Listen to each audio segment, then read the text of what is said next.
Welcome back to this episode of Starpod. I am your host, McKenna Mullins, and let's get into this episode. So today's episode, we are going to talk about the college audition process that I went through.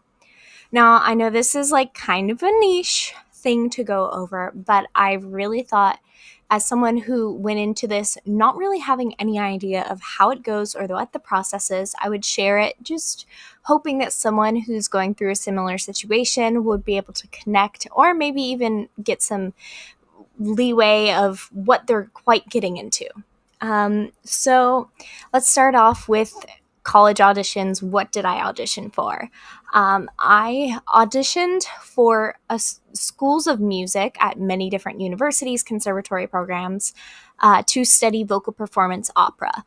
And you're like, what? Vocal performance opera? Vocal performance is typically a degree that goes deep into the music side, very similar to a music performance for a specific instrument, where you study and hone in on your craft of a particular instrument. Just this one is happening to be the voice, and in particular, opera and classical.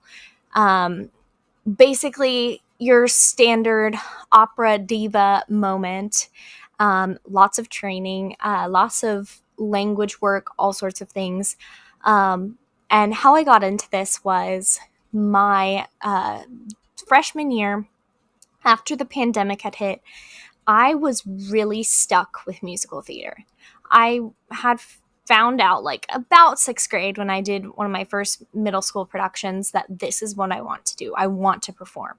This is a career I want. And ever since I was little, I always was like, oh, I'm going to perform. I'm going to be famous. I'm going to be on stage, which is funny because I've always had horrible stage fright since I was very little. But I was really passionate about telling stories through different things like dance and singing and all sorts of different types of performance. And the more I got into it and the more I did it, the more I fell in love with it. And so freshman year, I was working with a voice teacher, and she was like, you're good at musical theater, but you are better at the golden age style musical theater, which has a lot of classical stylistic things in it. And so she was like, I'm classically trained. Why don't you try some classical stuff? And so I started working on one of my first pieces, which is Danza Fanciulla Gentile by Francisco Durante. It's an Italian piece about a maiden dancing. The point of view is actually almost like it's a man singing it to a woman. But that's how a lot of classical pieces are. They're typically written as from a male perspective. It just happens to be how a lot of it is due to the history, which is a whole other thing. And this piece was kind of fun. It was very moving, lots of different movements throughout the voice. And it had this weird connection to things I liked. And so I was like, well, this is like fun. I kind of like this. And so I was doing a voice competition that year. And have done this voice competition 3-4 years in a row. And this is the second year I was doing it. And my voice teacher was like, let's do this. And then she was like, I think it would be a great thing to add to the competition. The competition started out, it's Classical Singer magazine. They started this competition for scholarship opportunities for students or ways for performance to be seen. And there's different rounds on the competition. And this year it had shifted. It was supposed to be in person, and I was prepared to go in person. I had passed the first online round of auditions. And I was going to go in person when COVID hit and ended up not going in person, but they turned it to a virtual event. And it was super cool because I was still able to do all these cool scholarship-like opportunities. Now, I didn't receive any scholarships from this just because I didn't make it to the final round. I made it to the end of the second round and received a really good score that year. And I only competed for the musical theater that time. And a lot of the workshops and things were surrounding classical voice and musical theater intermixing. And it made me start to realize that maybe I should do more classical music. And so I got more into practicing that along with doing my normal musical theater thing, since I have been doing that for the longest. And sophomore year, my theater department got a new director. It was really sad because my old director had been my first like school theater director, and he actually really got me into it, and he helped me find a passion for it and feel at home in the theater. And so it was really hard to lose him and have a new director come in, especially when it was COVID. I was virtual off sophomore year, so this was very difficult process for me to transition not only directors but be online, and a lot of my classmates being in person and not being able to do the theater connections. And I ended up doing choir that year. The year before, I couldn't do it due to schedule conflicts. Not enough class periods for all the things you want to do. I've always had that problem. I like to try many things, and I like to get into every different type of activity. So I was like, okay, well, I'm going to take choir because I've always loved singing since I was very young. Music has been in my life for forever. And so I decided with my voice teacher that I was going to do some of the choir competitions. So I did what in Texas we call all-state choir. It's a competition where you audition as a soloist. Eventually, at the end, the final level, you get to be a part of this choir of students from all over the state. And up until that point, you're auditioning as a soloist for choral pieces. So it's quite hard because it's collegiate level music that you're competing in a high school level. This is my first year in choir and first year singing a lot of classical pieces and learning the classical technique as a sophomore. And a lot of people don't end up doing this type of all-state competition. They'll do the district version first because it's so advanced that a lot of students can't do it right at the beginning of the high school. But my voice teacher pushed me right into it, and I made it to the second round and got first chair, which was amazing. But because of it being COVID, I wasn't able to do the next few rounds just because of how it worked out. I fell in love with doing that type of music, and I enjoyed it so much. And so continuing through the year, I ended up doing solo and ensemble competition. I had a solo piece. I made it to state level. At state level, I did amazing. I had a great score.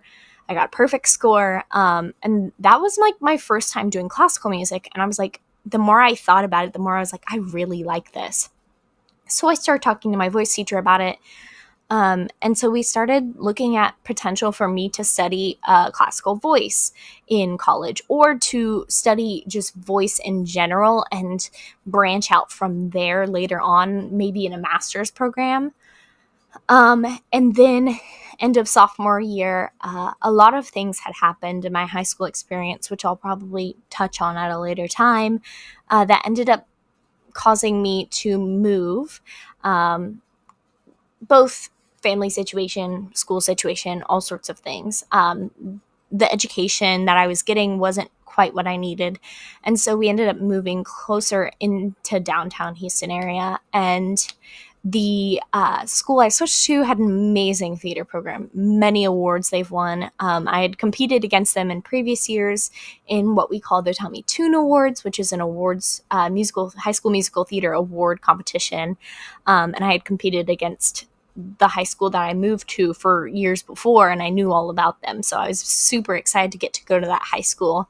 I auditioned at the end of my sophomore year to be in their winter show the next year, which was crazy because I ended up getting in over people who had been there before me, and it was a huge deal that I didn't know about at the time for me to get into that program and into that school and into that show and production, being a new person coming in.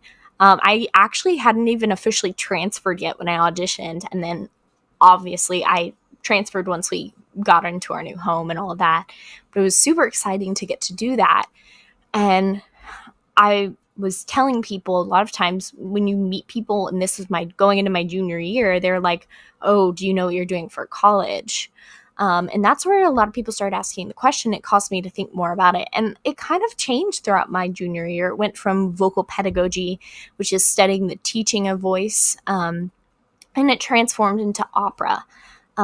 Through many changes, I ended up getting a new voice teacher, and her and I worked basically from January of my sophomore year, which was January 2022. Um, and we hit the ground running. She was like, "Okay, well, you have technique that needs to be adjusted. You have things you're behind on technically, compared to a lot of other people who are going into this type of path, and we're going to get you there." So she prepared me to do auditions for the Boston Conservatory and NYU vocal performance summer programs. And I did not get into the Boston Conservatory summer program, but I got into the NYU one. And I went last summer and I did that program, and it was very beneficial because it just affirmed my decision to study classical voice. And so with this like affirmed decision, I came back, and up until that point of that camp, that last summer, it was almost exactly a year ago, I was in New York City doing this program, and I was like constantly practicing for hours and hours a day, sometimes up to 6 hours a day, which I was like trying to perfect my skills because I was so behind and my technique needed so much work, and I need to learn so much in order to catch up and be where I needed to be for college auditions that fall. I came back from the camp. I had learned so much. I shared the info with my voice teacher, and we worked on audition pieces. I actually ended up bringing my audition binder over here to just chat a little bit about it. Auditions are so intense and so hard for college. For any major where you have to prove yourself, prove your worth. For auditioning for any music major of any kind, or acting or anything of that such, it's very competitive, especially recently, more recently in the last like 5 or 6 years with the boom of the arts, through social media and all this other stuff. And a lot of changes has happened. There have been more levels that you go through to be screened before you actually even get to the in-person audition point. They call them pre-screens, and that's a very intense thing. Not only that, but you're also applying to actually just get into college, period, which is also hard. Um, I've always had great academics, though I may not like to admit it. Um, my parents have always said, "You're super smart, you know what you're doing, you can pick up anything." And so I put my mind to it, and I prepared to get into college for music. I was like, no doubt about it, I'm going to do this. And as my dad always says, if you put your mind to it, you're going to do it. Because I put my mind to so many things, and I set goals, and I manifest, and I get things done. And it's really hard during the process, but then at the end, it's so rewarding. So with this process, I ended up deciding a major, which is vocal performance with focus on classical voice opera. And once I decided this, and I started picking music with my voice teacher. So this is my audition binder that I used for my auditions. This is one of them. I had 2 copies of the binder. I actually bought these binders for the NYU program, and I ended up switching out of music for auditions, but I took these with me. And I kept getting comments from all the professors at NYU that they loved that I used my Cricut to make it all cute on the front, which was funny. I love crafting, so I had to little spice up the boring black binder. Inside, I have a bunch of different sheet music with anti-glare sheet protectors, which a lot of the professors are like, "Oh, I don't like sheet protectors with the glare of the piano and lighting for your pianist or for the professor." But they were so like randomly excited that I found anti-glare sheet protectors. So my pianists were enjoying the fact that they could quickly flip through my music without tearing the pages, and they were still able to read it pretty clearly. So the first song in my book is the song I was talking about, which was the first classical piece I learned, Danza Danza Fanciulla Gentile. It's an Italian piece talking about a maiden dancing. And then that's actually what I used to get me into the program, alongside of uh, another piece which is further back in here, But this next piece, I actually ended up not using for college auditions. I learned it. I prepared the piece for if I needed it, but it ended up being that I never needed it for auditions, just how it works out. Some schools will have particular songs they want you to learn, or they'll have requirements. In particular, Indiana University, which is where I'm going to school actually, had a very odd requirement. They wanted me to sing this very specific song that is kind of boring, not really much artistic talent to it. It's very basic runs and movement, but it shows a lot about someone's vocal skills. And so I see, of course, why they chose that piece, which, oh my gosh, I can't even think of the name of it right now.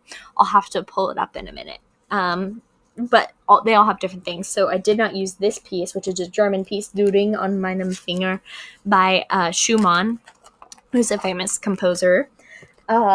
That song was written for his wife, about their marriage. And the next piece I had is If Music Be the Food of Love by Henry Purcell.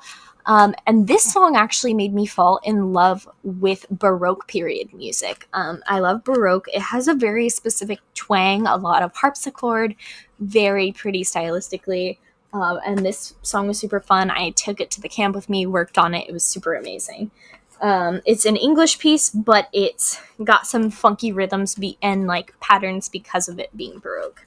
The next piece is a French piece, which is Le Papillon, which is the butterfly in French. It's a French piece by, oh my gosh, gotta remember, Ernest Chasson.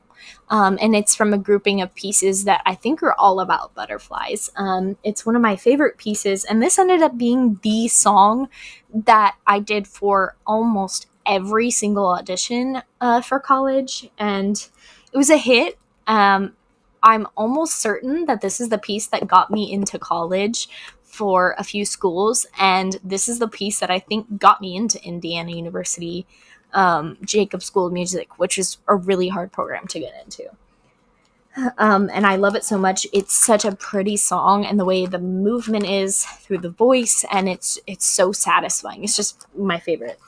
And then lastly, last but not least, the piece that I earned the most last minute out of all of them is She's Like the Swallow, by Carl Stroman, which is a English piece, and it's a odd piece. It's about grief and loss, but life connected to the grief, and it's a really moving piece. And the first time I sang through it completely, I had tears in my eyes because of how emotional the words are and how connecting they are. And this was my main English piece for auditions.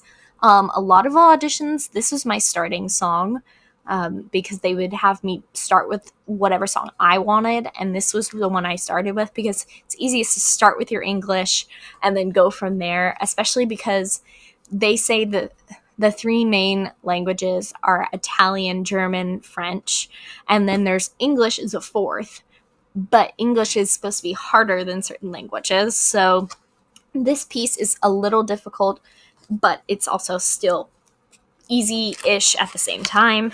Yeah, and that's in here. So moving on from just talking about those pieces, so the thing I did after I decided on a major was deciding what schools. So here I have my iPad.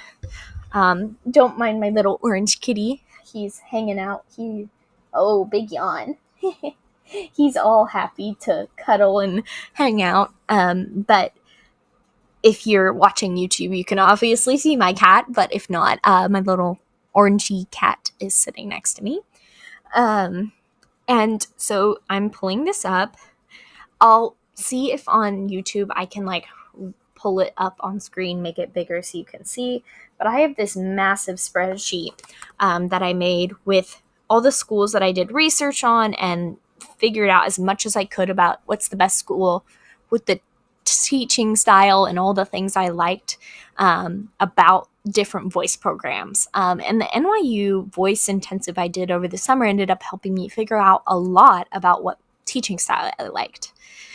And so that helped me do a lot of research, and ending up, I had this giant list of schools, and I shrunk it down really small later on because I started with the big list, and then I started breaking it down by like what things I liked, location, type of program, all sorts of things.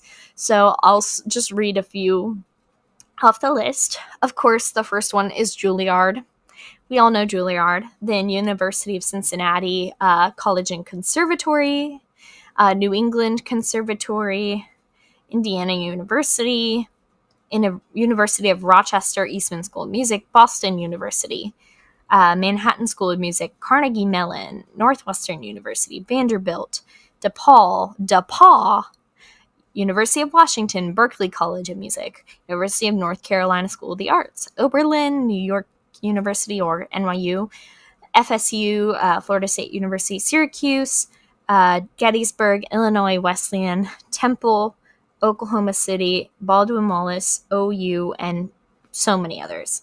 Then I broke that down to my top 10 or so picks, which ended up being NYU as number 1, Manhattan School of Music, University of Cincinnati, Indiana University, Carnegie Mellon, New England University, Syracuse, Oklahoma City, Juilliard, and OU. And then from there, I had more picks. And I basically submitted applications to all of the options I just listed lastly.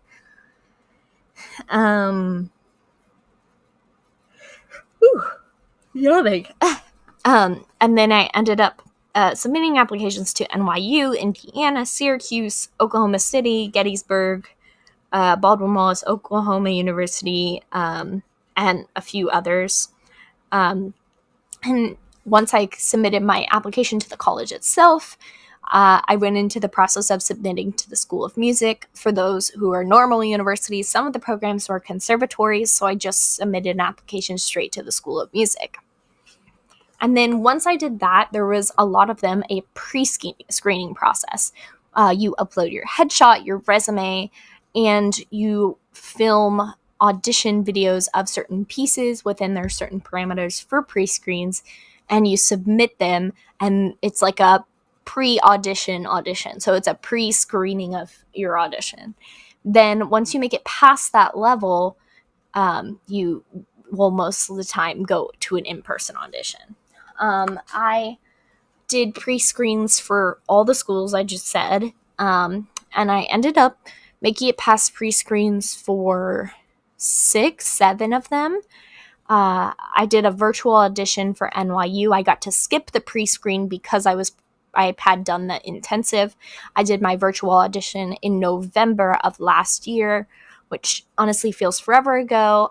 It was probably the worst audition I've ever done. I was sick coming back from Texas Thespian Festival, and I was just not in the best place vocally. I had some voice issues going on, and they ended up being very easily resolved in a later point in 2022, when I went and saw a vocal specialist and got scoped, and I was able to look at my vocal cords when I'm singing, and it made a huge difference. I corrected so many issues, and it ended up, I almost took a whole 360 with my vocal skills and where my voice was at.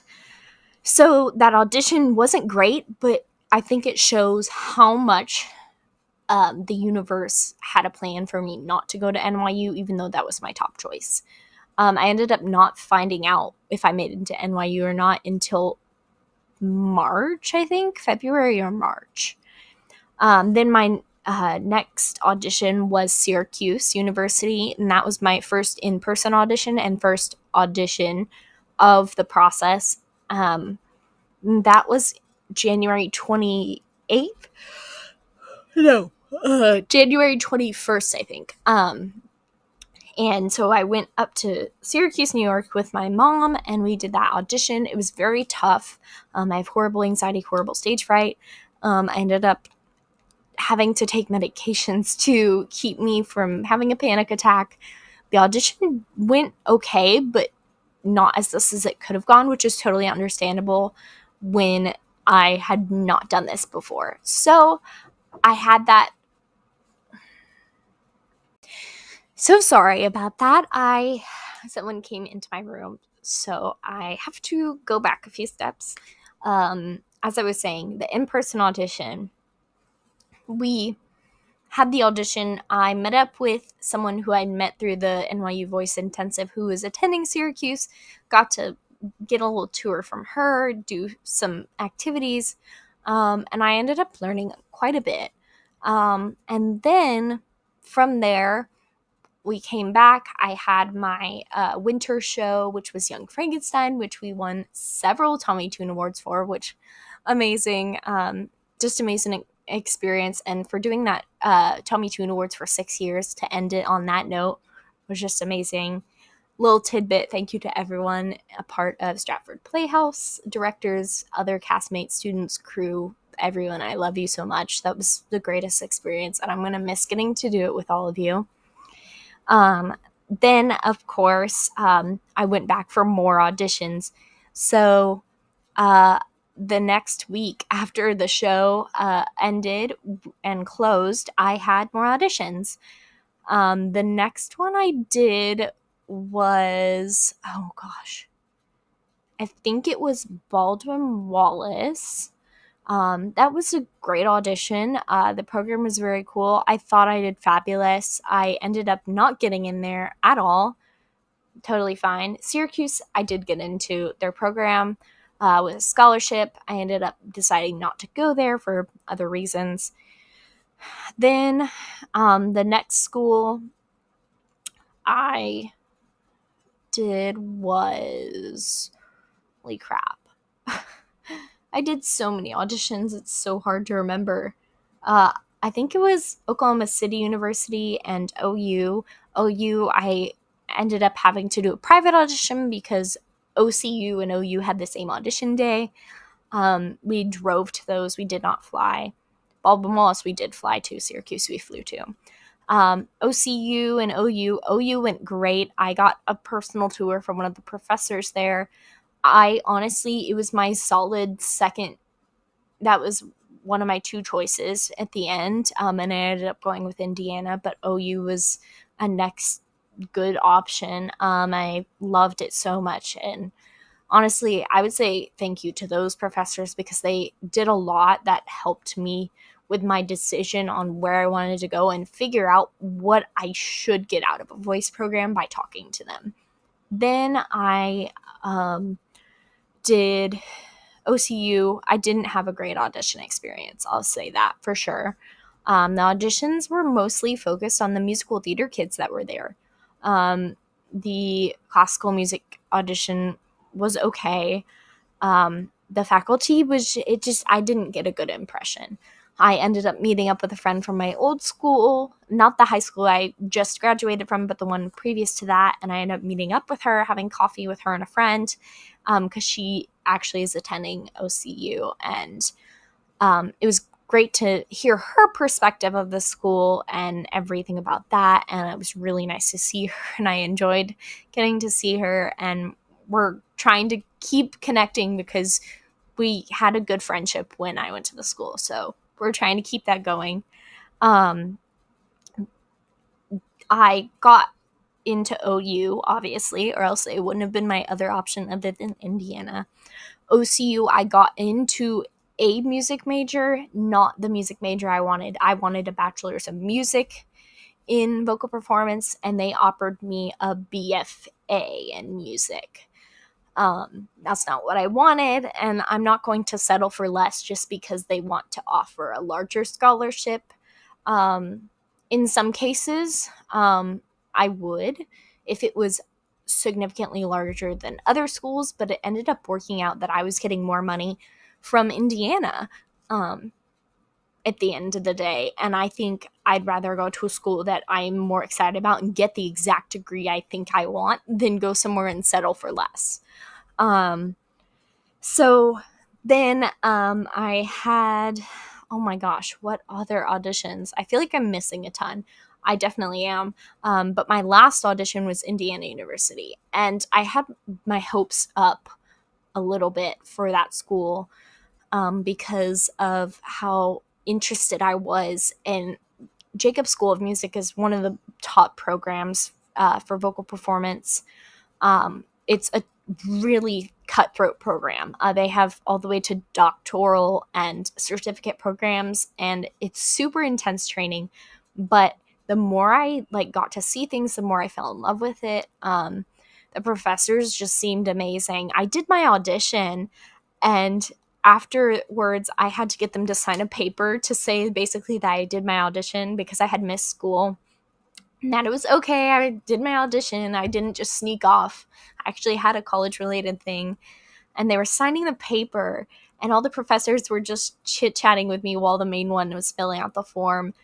And I felt this weird sense of warmth and at home. And after the audition, I told my mom, if I don't get in here, I'm going to this other school, but this is my top choice. It definitely is my top choice. And then later that night, we ended up getting to see the world premiere of the Anne Frank opera that was written by some IU professors and some other vocal people. And it premiered with students from IU at IU. And it was amazing. It was an amazing show. It was very emotional to watch. The music was stunning. I mean, it was such a amazing thing to get to experience because it was, I'm pretty sure it was opening night when we were there. Don't count me on that. But it was a world premiere of an opera, and that's a huge deal. So that playbill will be held really close to my heart for that amazing experience. And I came home feeling like if I don't get in here, then I don't know what I'm going to do. I started about the next week after that is when I started finding out about schools getting in and such. And then along with that, some of them I found out if I got in or not, and if I got a scholarship, and some of them I had to wait. The first one I found out about was OU. I got in, I got a great scholarship and in-state tuition, which does help a lot, but I ended up not going there. It was the decision between there and Indiana. And the more I thought about it, I just had to go with Indiana. So after all of that, just my decision. For me, it came down to the factors of environments. Can I actually see myself being there? Is there an energy that's beneficial to me? What is the cost? Like all the different breakdowns. And at the end of the day, it came down to the fact that the music program is so cutthroat, and the fact that I got in means that they think I fit in their program. With the number of kids who get into the program being so little and the type of study that is there, it's amazing that I even got in with the minimal experience I have with classical music. And the one thing I keep replaying in my head over and over when it comes to this college process was at OU, the professor who walked me around and gave me a private tour and was with me for my audition and all that. He kept saying to me over and over again, your resume is impeccable. It's impressive. It's astonishing. And that's something that I had to step back and think about myself and my own mental health when it came to this process, because it's really hard to put yourself out there and be shut down. I got told no by, I think, 8 schools. Some of those, it was in the pre-screen round. And then a few of those, it was after my audition, I didn't get in. And a lot of them I ended up getting in academically and not getting in on the music side. My academics are good enough to get in academically, but my music skills aren't as good as other schools' standards for students, and I'm a little bit behind when it comes to certain things. So it was really, really hard to put myself out there. There were lots of tears shed, lots of different talks with my voice teacher, my therapist, and my mom and my dad. And at the end of the day, the place that made me feel the most at home and comfortable was Indiana. And to say that now, knowing that the day I'm filming this, I literally have 27 days till I move in, um, is like crazy. Um, I made the decision the week before Tech Week for our spring show. Um, I submitted the stuff, which was super exciting. And I said yes. And they were like, oh, and just so you know, not only did you just say yes, you have a pretty large scholarship. And so it was super exciting. I get a scholarship. Um, and I'm happy because I'll get great medical care if I need it there. They have an amazing health program. They have amazing mental health resources, nutrition resources. The campus is stunning. There's so much nature, not just on campus, but around campus. And the environment it's in is just so exciting. When I went for student orientation, I ended up meeting a group of 4 girls, and we all became really close. My mom ended up talking to one of the girls' moms. We were split off into different groups of orientees, and our parents were split away from us. And my mom and this girl's mom ended up becoming friends because they were sitting next to each other during the different lectures. They ended up talking, getting to know each other. They became friends. And then her daughter and I were actually in the same orientation group, got to talking with each other, and became friends with a few other girls. And it was so funny because we were like, this is meant to be, because if our moms became friends and we became friends, there's something going on here. I haven't chatted with them a ton because obviously it's summer, it's busy, but we're all like super excited to move in and get to hang out with each other. And I already have some friends to start the year off with. And the friend who I'm talking about, the mother being there, she's from Indiana. She's actually from the town where Purdue University is. And so, college town, her mom works for us, the vet program at Purdue as a vet person, vet tech, but like they're changing the names for them now in the US, which is actually kind of cool. It's like a vet nurse, almost like an RN, but for vets. Super exciting. But she's like, her and her mom are the sweetest. She lives in the state. She's bringing her car to campus, so I'll know someone with a car and know someone who knows the weather and things. So it'll be super exciting. And I'm stoked. I'm so stoked. Um, and yeah, that's kind of my audition experience.